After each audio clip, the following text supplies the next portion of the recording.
If we're really serious about reclaiming our life through reclaiming our minds, we have to address the deeper wound.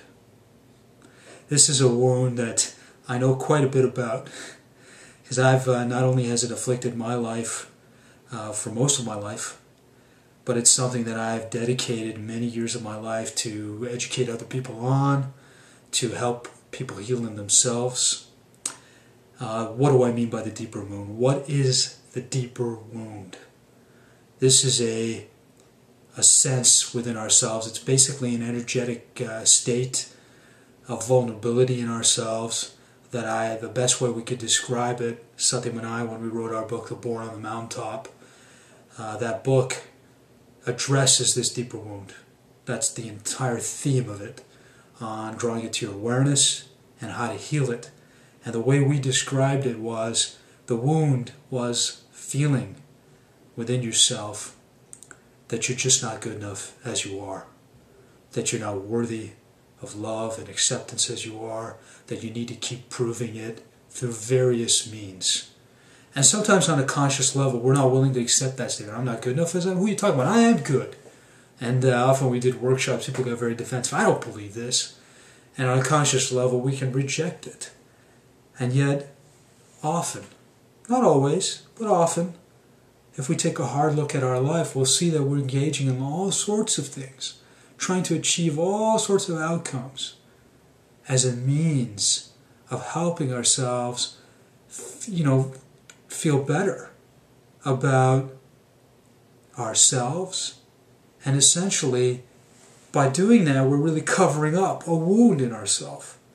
We're not addressing the wound, but we're trying to soften, or what I'd say, put a band-aid over it through the various things that we do. I'll give you concrete examples. There's a lot of things that we do to feel better about who we are. We try to get attention at times, some of us. This definitely afflicts women, tend to be more afflicted by this than men, just because the media has targeted them as in terms of cosmetic industry and fashion industry as a target, and they attack that vulnerability of not feeling good about how one looks, and self-esteem issues around appearance. And so you got appearance, what we call appearance addictions in our language, and attention addictions, and looking for the acceptance of others. It can also play out in spirituality constantly. And I'm going to get deeper and deeper in all these patterns because they relate so much to slow thought, in the sense that how can you get in tune with who you are when you have all these deep, deep distractions wired into our operating system? So we're not looking at, when I talk about operating system, the operating system of our minds. So that's what I'm really passionate about, is not just telling you what to think, because guess what? It doesn't work. We've all been told, hey, don't worry about what other people think. Hey, just be yourself. And it never has an impact, because it's just a trite, platitude. It doesn't help you because you are worried for reasons. There are certain ways our minds are configured to work against ourselves. And if we're not willing to, look beneath the hood and not just engage in very superficial cosmetic attempts at trying to change ourselves, which I believe affirmations for the most part are, unless you're willing to do the deeper work and then complement that with affirmations, which is rarely the case. People just do affirmations without that deeper work. So, if we're really serious about attending to this, we have got to attend to the deeper wound.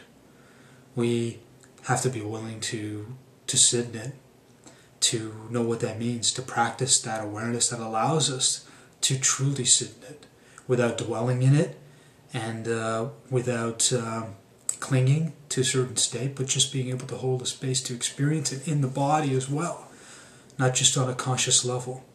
And that allows for shifts to take place in one's body.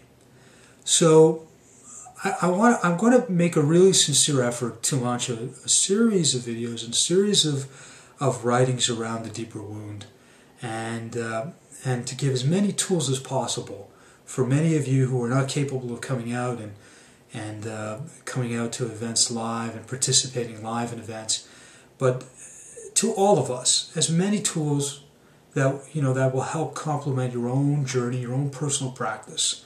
That just gives you something more to think about, something more to do, something more to bring to your awareness. That you can get all the more stronger and all the more effective at achieving the changes that you want for your life from the deeper level, and not trying to overlook the inner work that needs to be done for those lasting changes to take place.